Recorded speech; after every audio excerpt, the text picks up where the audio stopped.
Hi everyone, welcome to Excel Dose. My name is Vishal and in today's video I will show you that how to highlight duplicate values in Google Sheets. So let's get started with the video.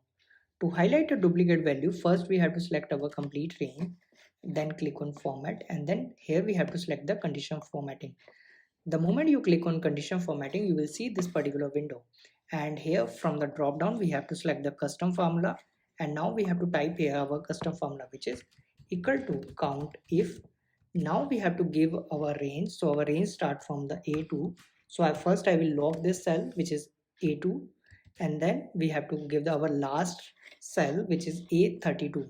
Again I will log this one, A32, and then press comma. Now our range start from A2, so I will type here A2 and then close the bracket and then greater than 1.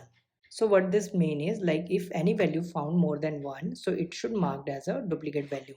Now here I can change the color, so I will select the color as red and then click on done. Now you can see we have highlighted all the duplicate values in Google Sheet. So this is how you can use this custom formula. I hope you like this video. Please like, comment and subscribe to Excel Dose. Thank you so much for watching.